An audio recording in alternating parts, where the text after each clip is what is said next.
ঈশ্বর ধন্যবাদ মহান প্রভু যিশুর নামে। আর যিশুকে জানাই অসংখ্য অসংখ্য ধন্যবাদ। তো আজকে একটা বাক্য নিয়ে আলোচনা করব, পরমেশ্বর পিতার বাক্য। তার আগে আমরা একটা বাক্য দেখব যে যোহন 3:16। কারণ ঈশ্বর জগৎকে এমন প্রেম করিলেন যে আপনার একজাত পুত্রকে দান করিলেন, যে যেন যে কেউ তাকে বিশ্বাস করে সে বিনষ্ট না হয় কিন্তু অনন্ত জীবন পায়। এবারে প্রভু যিশু এই পৃথিবীর প্রত্যেক মানুষের জন্য অনন্ত জীবন দিয়েছেন। প্রভু যিশু তার মৃত্যুর দ্বারা, পুনরুত্থানের দ্বারা তিনি প্রত্যেক মানুষকে অনন্ত জীবন দিয়েছেন। আমরা দেখব যোহন 3:36 যে কেহ পুত্রে বিশ্বাস করে সে অনন্ত জীবন পাইয়াছে, কিন্তু যে কেহ পুত্রকে অমান্য করে সে জীবন দেখিতে পাইবে না, কিন্তু ঈশ্বরের ক্রোধ তার উপরে অবস্থিত করে। আমরা দেখব যোহন 5:27 বলছে, সত্য সত্য আমি তোমাদিকে বলিতেছি, যে ব্যক্তি আমার বাক্য শুনে ও যিনি আমাকে পাঠাইয়াছেন তাহাকে বিশ্বাস করে সে অনন্ত জীবন প্রাপ্ত হইয়াছে এবং বিচারে আনিত হয় না, কিন্তু যে মৃত্যু হইতে জীবনে পার হইয়া গিয়াছে। যোহন 6:47 বলছে, সত্য সত্য আমি তোমাদিকে বলিতেছি, যে বিশ্বাস করে সে অনন্ত জীবন পাইয়াছে। অনেক বিশ্বাসী আজকে বলে যে আমি তো যিশুকে গ্রহণ করেছি, আমি তো অনন্ত জীবন পেয়ে গেছি। তার মানে সে বলছে যে যিশুকে গ্রহণ করার পরে চাই তুমি পাপ করো, চাই তুমি হিংসা করো, চাই চুরি করো, চাই ঝগড়া করো, চাই যাই কিছু করো না কেন, চাই ধন্যবাদ দিয়ে মূর্তি পূজা করো, চাই প্রসাদ খাও, চাই যাই কিছু করো না কেন, আমি তো অনন্ত জীবন যিশু তো আমাকে দিয়ে দিয়েছে। পৃথিবীর প্রত্যেক মানুষের জন্য যিশু অনন্ত জীবন দিয়ে দিয়েছে। কিন্তু যে বিশ্বাস করবে সে পাবে, কিন্তু যে বিশ্বাস করবে না সে কি করে পাবে?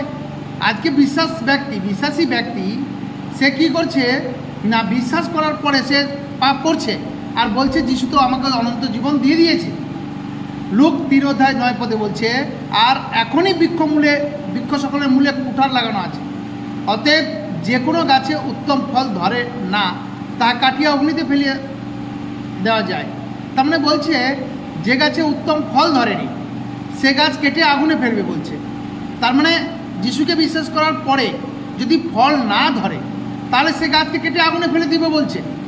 তাহলে যিশুকে বিশ্বাস করার পরে বলছে, দেখো আরেকটা পদ পড়ি, লুক 3:17 বলছে, তাহার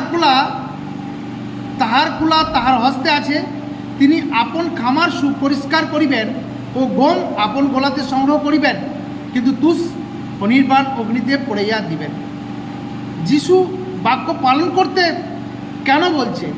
যিশুকে গ্রহণ করতে হবে আর বাক্য পালন করতেও হবে।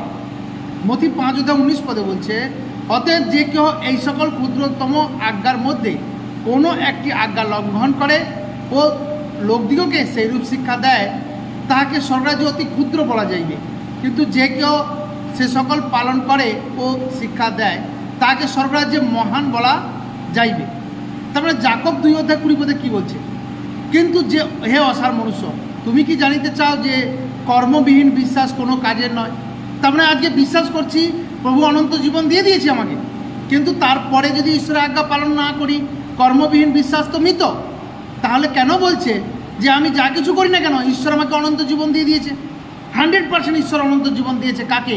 যে বিশ্বাস করে তার আজ্ঞা সকল পালন করছে, তার জন্য শেষ পর্যন্ত যদি সে প্রভুতে স্থির থাকে তার জন্য। যাকব 2:20 বলছে, দেখো বাস্তবিক যেমন আত্মাবিহীন দেহ মৃত, তেমনি কর্মবিহীন বিশ্বাসও মৃত।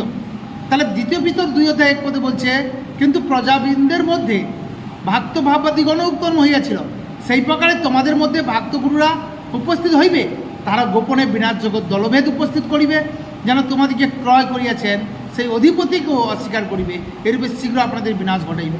তারা বলছে বিশ্বাসী হওয়ার পরেও বিনাশ ঘটাবে নিজেদের। তাহলে বিশ্বাসী হওয়ার পরে অনন্ত জীবন পেয়ে গেছি এটা সত্য, কিন্তু বিশ্বাসী হওয়ার পরে আদেশ পালন করতে কে না বলেছে যে আদেশ পালন করতে হবে না, অনন্ত জীবন পেয়ে গেছি, কিন্তু আদেশ পালন করে ঈশ্বরাজ্যে যেতে হবে। প্রভু যিশু যে শিক্ষা দিয়েছে সেই শিক্ষাতে আমাদেরকে থাকতে হবে। প্রভু যিশু যে আদেশ করেছে সেই আদেশে আমাদেরকে থাকতে হবে।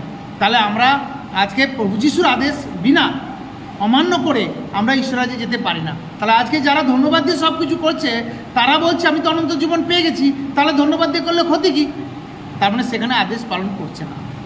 তার মানে তারা বিনাশের দিকে, এখানে বলছে তার এরূপে শীঘ্র আপনাদের বিনাশ ঘটাইবে।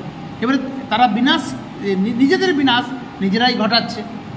তাহলে এটাই আমরা যেন বুঝতে পারি যে প্রভু যিশুকে গ্রহণ করেছি, অনন্ত জীবন দিয়ে দিয়েছে, কিন্তু অনন্ত জীবনটা যেন আমরা যতদিন বেঁচে থাকি এই পৃথিবীতে ততদিন যেন আমরা ঈশ্বরের আজ্ঞাকে পালন করে চলতে পারি। আমাদের বিশ্বাস প্রত্যেক ভাই বোন বুঝতে পেরেছি। সেই জন্য পিতা ধন্যবাদ মহান প্রভু যিশুর নামে, আর যিশুকে জানাই অসংখ্য অসংখ্য।